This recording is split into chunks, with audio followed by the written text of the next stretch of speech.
people are extremely impatient these days, so they expect their shit quick, and they expect high quality service and high quality product, and if you can't offer that, they're going to go somewhere else next time. Okay, let's go over the Boxing Day sales strategies that we're going to be implementing. So it's going to be fairly similar to the Black Friday and Cyber Monday, but what have we seen for people to get a glimpse on how to run sales successfully on their e-commerce site so that they don't typically run into issues, and what were some of the issues that we ran into from Black Friday, Cyber Monday? So from that we're going to learn from on Boxing Day. Yes. So there's a couple of things that when I went there yesterday and I kind of walked them through all these different things that we want to be focusing on. So there's customer service, there's operations and production, there's the actual fulfillment of it, and then there's like the marketing and advertising side. So one, very, very important, every single person has to be on the same fucking page. Yeah. It has to be set up long beforehand, not last minute. Everyone fucking knows, hey, here's what we're doing. Does anyone have any questions or issues or things that you can foresee? Yeah. If there are, okay, let's deal with it right away. Usually we'll pick up on a couple of things. Like, for example, we want to do all these different sales. We wanted to use a code. The code can only work on one type of sale. So we just dropped a code. Now we're just going to have a sale kind of like site-wide. Yeah. It worked on Black Friday, Cyber Monday. So that was one of the like adjustments that we made yesterday. And Dave's updating the marketing. So number one, everybody needs to be on the same page. Everyone has to be on the same page. Everybody involved for every step of the way from making the product, customer service, marketing department, managers, everything needs to be on the same. Everybody needs to be on the same page. Yeah. For so from a customer service standpoint, and this is linked to like the marketing as well. I think it's very important to always say when your sale is going to be running. It's like, hey, it's starting at this time. So when you do that with your hands, you hear it. Yeah. It's starting at this time and it's ending at this time, right? Because then from a customer service standpoint, someone's like, oh, I bought at 12:05 the next day. Sorry, this is when it was advertised. Yeah. Right. So are you recommending that people draw a hard line in the sand for their sales? Yes. Okay. So number two, hard line drawn in the sand for their sales. Exactly. And advertise those dates and those times and in the fucking time zones as well. Yeah. Right? So one of the reasons why we like the hard line in the sand is because it reduces customer service significantly. And that's very important. Yeah. Well, reduces customer service complaints. Or even demand. Demand for customer service, right? Yeah. Because if you're accepting of all of these different customers coming to you saying like, well, I just bought like, a week ago, it takes a lot of time, and the volume of people coming to your site buying your product during those times of when you have things on sale like that and in a high volume day, you have to reduce the volume somehow. Yes. So you can't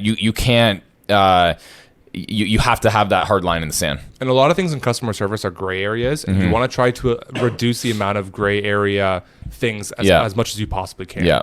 Right. So it's like, okay, price matching. Are we price matching? Well, what about, is it 1 day? Is it 2 days? Is it 7 days? Right. It's a gray area. It's like, no, we're not price matching. It starts at this time. Yeah. Right. Yeah. And it just makes it simpler. Yeah. Right.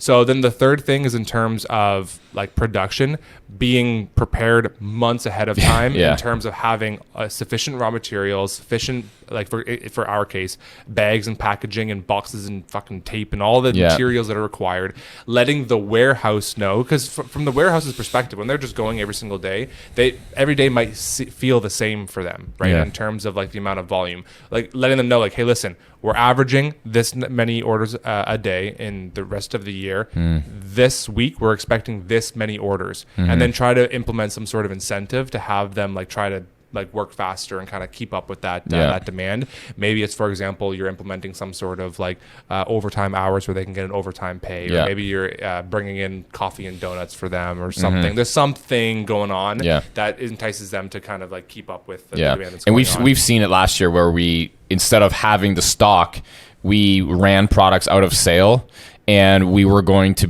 plan on, ramping production after the fact of the sale, depending on how much demand we had, and it took months to fulfill the shipments or to fulfill the orders from coming in months last year, and that is not a good situation. Exactly. Last Black Friday, Cyber Monday, we had orders that we were still fulfilling in January. Yeah. So that would be mid-November or so that we were fulfilling in January. And we would tell customers like, hey, listen, like we're it's delayed, we're working on it. Yeah. But at the end of the day, you don't want to wait 6 weeks to get your product. And right? what happened this Black Friday that we did, we we got caught up in a matter of probably 6 days. Yeah, for sure. But what was the one thing that gave us some issues on the tail end of the Black Friday, Cyber Monday sale that we recommend people don't do?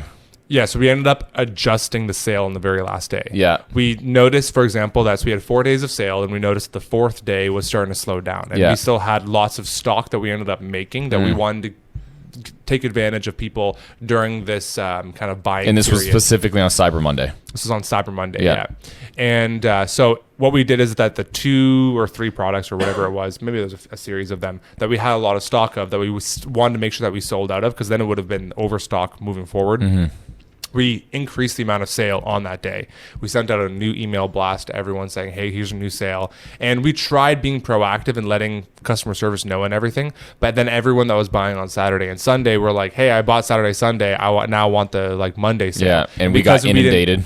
Right, exactly. Yeah. And so majority, I'd probably say 80% of customer service requests were from that.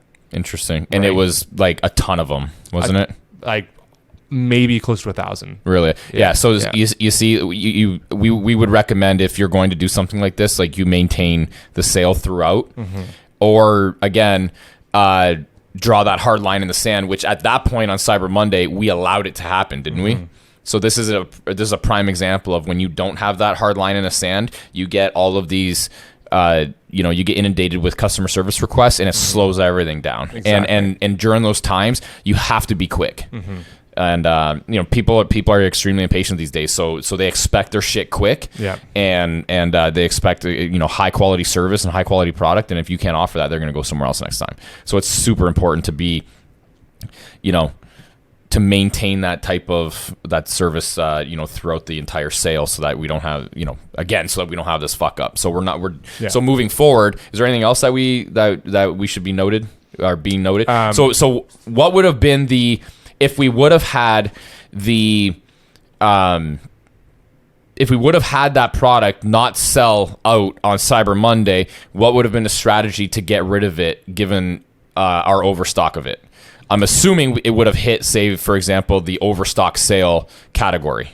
Yes, or we could have even planned like another week or two later, some kind of like a sale on just those products, maybe like separately from just our generic overstock.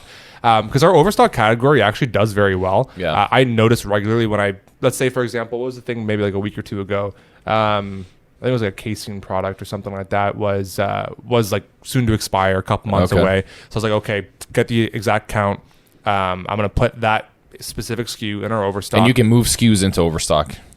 Well, what it is that you can put the whole product will go into the overstock collection, but it's only the one SKU, exactly. Yeah. So let's say that that will go on sale. Correct. Let's say that there's 200 units of one specific product, and 60 of them are soon to expire. Yeah. Let's say what I'll have the guys do is I'll have them actually remove the 140 like ones that like from the actual stock collection on the website. So it's only the 60 that are, and so I'll actually have them create 2 separate sections, put a little note on there being like, hey, don't pull from this section, pull from this section first. And so then as those 60 orders come in, it'll become clearing from there. Once we sell out of that, we know that we can then re-add the 140. So then, because it'll always trigger them saying, hey, remake this, but they'll know, okay, don't actually remake it. Now just pull from the ones that we've already made and put it back in the section. Okay. Yeah.